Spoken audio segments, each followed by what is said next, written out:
গোটেই ঘটনাটো আমাৰ ইয়াত ভটিয়াপাৰাত ঘটনা হোৱা আজি 11 দিন পাৰ হৈ গ'ল। 11 দিন পাৰ হোৱাৰ পাছতো বৰ্তমানলৈকে ONGCয়ে যিটো গেছ নিৰ্গমন হৈ আছে বন্ধ কৰিবলৈ তেওঁলোকে বৰ্তমান ব্যৰ্থ হৈছে। আৰু এতিয়া আমেৰিকাৰ পৰা বিশেষজ্ঞ দল আহিছে, তেওঁলোকে কামত লাগিছে বুলি কৈছে। কিন্তু এতিয়া হ'ল ভটিয়াপাৰবাসী ৰাইজ এতিয়া আতংক, তেওঁলোকে ভয়ত জীৱন নিৰ্বাহ কৰিবলগীয়া হৈছে। আজি ৰাইজ ওলাই আহিছে, ৰাইজে বিচাৰিছে যে ONGC লগত আমাৰ আলোচনা হ'ব লাগে, যে তেওঁলোকে কেনেকুৱা ধৰণৰ আপডেট দি আছে। তেওঁলোকে কোনো আমি জুই কৰাৰ ক্ষেত্ৰত বা আমাৰ গেছৰ ক্ষেত্ৰত আমি কোনো আপডেট পোৱা নাই। এতিয়া বাগজানৰ ৰাইজ আজি ক্ষতিগ্ৰস্ত, বাগজানৰ ৰাইজ আজি আমাৰ মাজলৈ উপস্থিত হৈছেহি। যিহেতু 5টা বছৰ বাগজানৰ জুই জ্বলাৰ পাছত আজি 5টা বছৰ শেষ হৈ গ'ল, কিন্তু বাগজানৰ ৰাইজে এতিয়াও ক্ষতিপূৰণ পোৱা নাই। এইটো এটা বৰ ডাঙৰ কথা যে বাগজানৰ ৰাইজে যেতিয়া ক্ষতিপূৰণ বিচাৰিছিল, তেওঁলোকে কৈছিল তেওঁলোকক পুলিচ লগাই তেওঁলোকক লাঠিচাৰ্জ কৰা হৈছিল, তেওঁলোকক খেদি পঠিওৱা হৈছিল। গতিকে নিজৰ জীৱন আৰু সম্পত্তিৰ প্ৰতি ভাবুকি অহা, জীৱন আৰু সম্পত্তিৰ নিৰাপত্তা দিব নোৱাৰা ONGCয়ে অইলৰ কেতিয়ালৈকে থলবিৰোধী সিদ্ধান্ত লৈ এনেকুৱা ধৰণৰ কাম কাজ কৰি যাব। তাৰ কাৰণে কিন্তু এটা ডাঙৰ প্ৰশ্ন হৈ আহিছে যে অসমীয়া আৰু থলুৱা বিৰোধী সিদ্ধান্ত লৈ ৰাইজৰ মাজত এনেধৰণে তেওঁলোকে আইনী ব্যৱস্থা লৈ পুলিচৰ যোগেদি লাঠিচাৰ্জ কৰি তেওঁলোকে খনন কৰি যাব নেকি? তো আমাৰ ভটিয়াপাৰবাসী ৰাইজ এতিয়া আতংকত ভুগিছে। তেওঁলোকেও চিন্তা কৰিছে যে অনাগত দিনত ক্ষতিপূৰণ বাগজানৰ নিচিনা আমাৰ কাৰ্য হ'ব নেকি? তো তাৰ কাৰণে আমি আজি বাগজানবাসী আহিছে, তেওঁলোকৰ ৰাইজ, তেওঁলোকৰ দুখ আমি শুনিছোঁ, আমি স্বাগতম জনাইছোঁ তেওঁলোকক। তেওঁলোকে কৈছে যে প্ৰয়োজন হ'লে আমি আইনী ব্যৱস্থা ল'ব লাগিব। গতিকে আমি ভটিয়াপাৰবাসী ৰাইজ প্ৰয়োজন হ'লে আমি আইনী ব্যৱস্থা ল'বলৈ কিন্তু বাধ্য হ'ম। হয়, আজি আমি বাগজান গাঁও মিলনজ্যোতি যুৱ সংঘৰ তথা বাগজান গাঁৱৰ পৰা আমি 12জনীয়া এটা দলে আহি এই শিৱসাগৰ ভটিয়াপাৰবাসীৰ ৰাইজৰ ওচৰত আমি উপস্থিত হৈছোঁহি।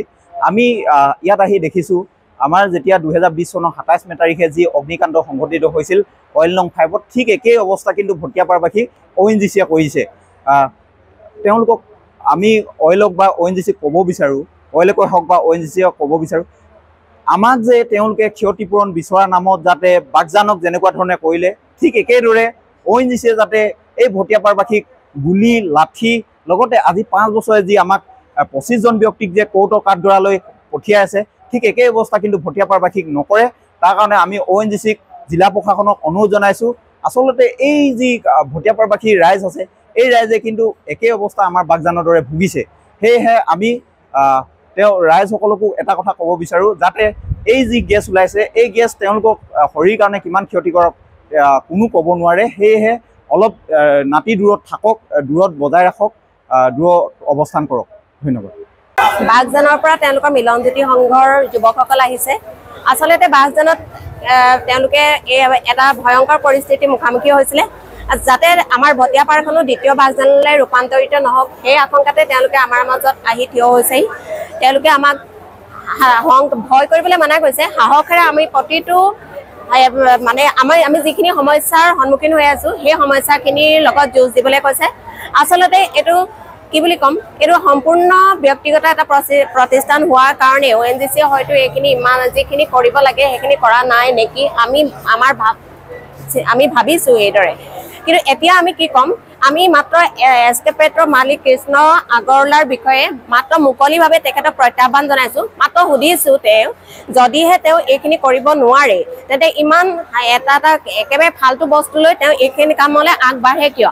তেওঁলোকৰ মানুহখিনিৰো, কৰ্মচাৰীৰো কষ্ট হৈছে, মানি লৈছোঁ। আমাৰ লগতে তেওঁলোকেও যথেষ্ট চেষ্টা কৰিছে, কিন্তু তেওঁলোকৰ নিয়ন্ত্ৰণৰ যিটো বাহিৰত, সেইটো তেওঁলোকে কৰিব কেনেকৈ?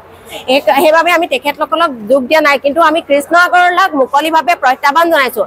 আমাৰ যিখিনি আজি 11-12 দিনে আমি যিখিনি কষ্টৰ সন্মুখীন হ'লোঁ, আমাৰ ল'ৰা ছোৱালী শিক্ষাৰ ক্ষেত্ৰত যিখিনি ভাবুকিৰ সন্মুখীন হ'ল, যিখিনি সিহঁতৰ মূল্যৱান সময় সিহঁতৰ এনেই গুচি গ'ল, শিক্ষা ব্যৱস্থালৈ যিখিনি ভাবুকি আহিলে, সিহঁতৰ স্বাস্থ্যৰ ক্ষতি হৈছে, আমি ভৱিষ্যতলৈ আমাৰ নিজৰ স্বাস্থ্যৰ ক্ষেত্ৰত আমাৰ অঞ্চলটোৱে যিখিনি ভাবুকিৰ সন্মুখীন হ'ম, সেইখিনি ক্ষতিপূৰণ কৃষ্ণ আগৰৱালাই কেনেদৰে দিব, সেই প্ৰশ্নৰ উত্তৰ লাগে। কৃষ্ণ আগৰৱালা আমাৰ মাজলৈ আহক, তেওঁ এইখিনি আমাক সমাধান দিয়ক, আৰু তেখেতক আমি আমাৰ সমগ্ৰ অঞ্চলৰ মহিলা সমিতিৰ সন্মুখত তেখেতক আহি হাজিৰ হ'বলৈ কৈছোঁ।